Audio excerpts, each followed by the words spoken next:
మహిమాన్వితుడా మహిమ స్వరూపా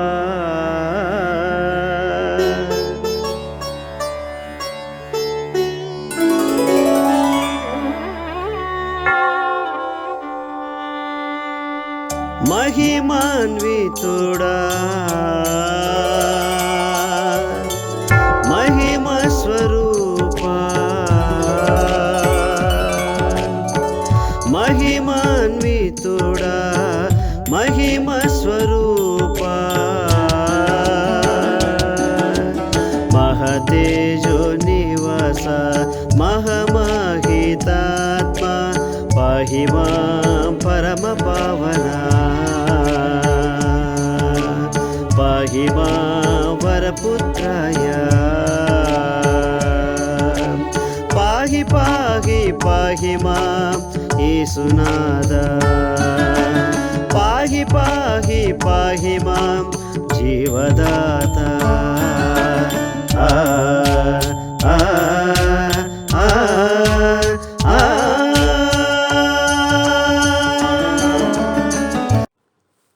ప్రియ శ్రోతలు బాగున్నారా? ప్రభువు నామున మీకు శుభములు. మత్తయి సువార్త 1వ అధ్యాయం 20 నుండి 23 వచనముల వరకు.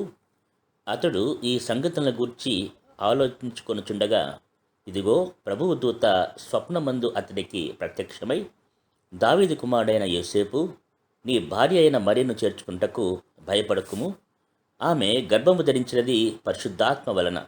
తన ప్రజలను వారి పాపములుండి ఆయనే రక్షించును కనుక ఆయనకు యేసు అని పేరు పెట్టుదువు అనెను. ఇదిగో కన్యక గర్భవతివై కుమారుని కన్ను, ఆయనకు ఇమ్మానుయేలు అను పేరు పెట్టుదురు అని ప్రభువు తన ప్రవక్తల ద్వారా పలికిన మాట నెరవేరినట్లు ఇదంతయు జరిగెను. ఇమ్మానుయేలు అను పేరునకు భాషాంతరమున దేవుడు మనకు తోడు అని అర్థం. అవును, ఆయన మనను పాప ఊబిలో నుండి రక్షించి నిత్యరాజ్య వారసులగుటకు మనతో ఉండి నడుచుటకు విడవకూడని మహిమను విడిచి వచ్చాడు. ప్రార్థనలో ఏకీభవించండి. ప్రియ పరలోకపు తండ్రి, నీ సన్నిధి తోడ్పాటు మాతో ఉంచుటకు కృప చూపినందుకు నీకు స్తుతులు చెల్లిస్తున్నాం. నీవో మాతోనూ మాలోను ఉండుటకు మా జీవితములు ఎలా దిద్దుకోవాలో నేర్పండి. దీనదాసునికి మీ వాక్కును అనుగ్రహించమని యేసు ప్రభువు నామమున అడుగుచున్నాం తండ్రి, ఆమెన్. ప్రియ సహోదరి సహోదరుడా, యెహెజ్కేలు గ్రంథం 48వ అధ్యాయం 35వ వచనం. యెహోవా ఉండు స్థలమని నాటి నుండి ఆ పట్టణమునకు పేరు. హీబ్రీ భాషలో యెహోవా షమ్మా అనగా యెహోవా ఇక్కడ ఉన్నాడు. యెహెజ్కేలు గ్రంథంలోని అధ్యాయాలలో భౌతిక యెరూషలేము యొక్క నిర్మాణ కొలతలు ఇవ్వబడ్డాయి. ఇశ్రాయేలు జనాంగముల మధ్య దేవుడు ఉండుటకు నిర్ణయించిన స్థలం. ఇర్మియా గ్రంథం 31వ అధ్యాయం 31వ వచనం. ఇదిగో నేను ఇశ్రాయేలు వారితోనూ యూదా వారితోనూ క్రొత్త నిబంధన చేయు దినములు వచ్చుచున్నవి. ఇదే యెహోవా వాక్కు. దేవుడు తన ప్రజలతో నూతన నిబంధన చేయుచున్నాడు. ధర్మశాస్త్రం నెరవేర్చుటలో తప్పిపోయిన తన ప్రజలను విఫలత నుండి సఫలతకు నడిపించుటకు ఆయన తన అద్వితీయ కుమారుని పంపాడు. యెహెజ్కేలు గ్రంథం 11వ అధ్యాయం 19వ వచనం. వారు నా కట్టడలను నా విధులను అనుసరించి గైకొన్నట్లు నేను వారి శరీరంలో నుండి రాతి గుండెను తీసివేసి వారికి మాంసపు గుండెలు ఇచ్చి వారికి ఏక మనసు కలగజేసి వారి యందు నూతన ఆత్మ పుట్టింతును.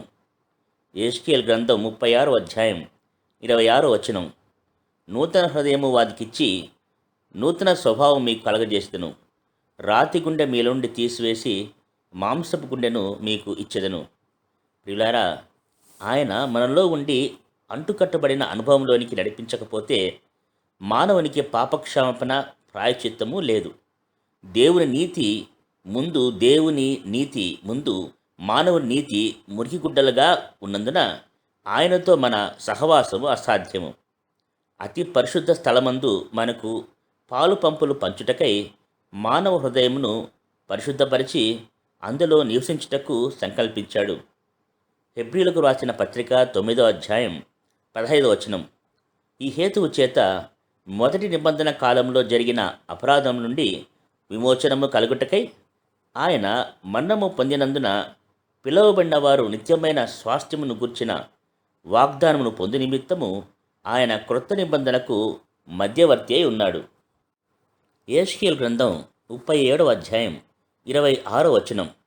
నేను వారితో సమాధానమైన నిబంధన చేస్తును, అది నాకును వారికిని నిత్య నిబంధనగా ఉండును. నేను వారికి స్థిరపరచెదను, వారిని విస్తరింపచేసి వారి మధ్య నా పరిశుద్ధ స్థలమును నిత్యము ఉంచెదను. ఇర్మియా గ్రంథం 31వ అధ్యాయం 33వ వచనంలో ప్రభు అంటున్నాడు, వారి మనస్సులలో నా ధర్మనిధి ఉంచెదను, వారి హృదయం మీద దాని వ్రాసెదను.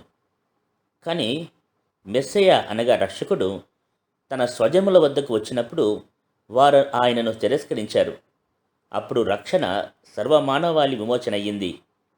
రోమిలకు రాసిన పత్రిక 11వ అధ్యాయం 12వ వచనం.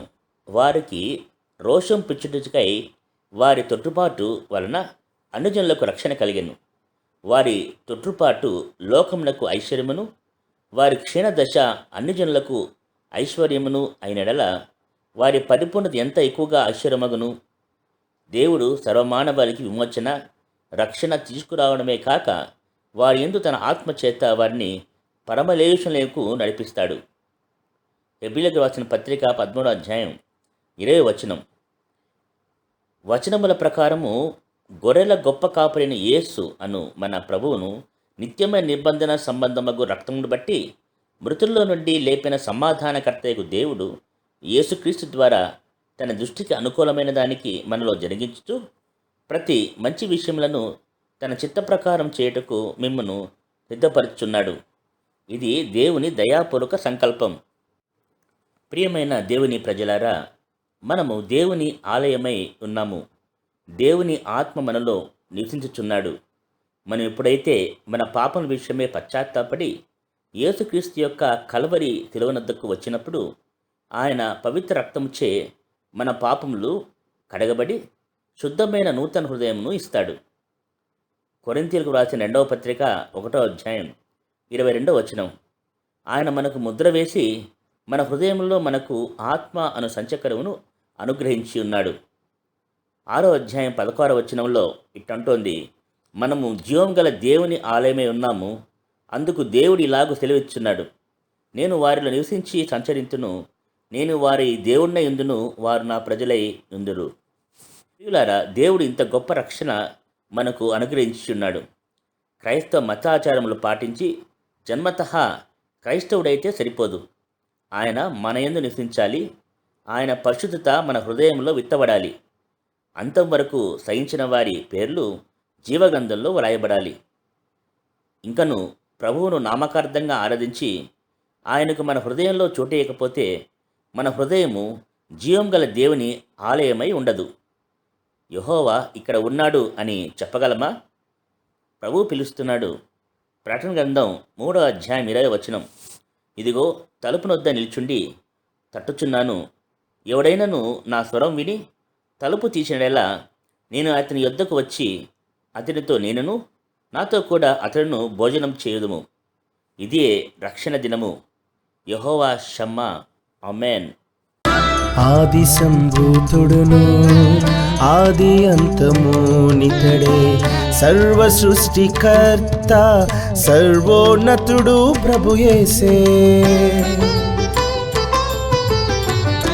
ఆది సంభూతుడును ఆది అంతము నితడే, సర్వ సృష్టికర్త సర్వోన్నతుడు ప్రభు యేసే. మేఘారూఢుడు ఆగమ ప్రకాశ తేజము,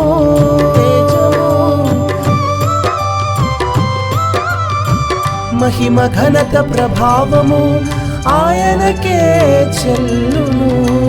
మహిమ ఘనత ప్రభావము ఆయనకే చెల్లును.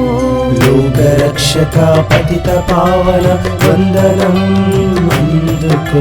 నిత్య జీవమా సత్యనామమా స్తుతి స్తోత్రానందుకు.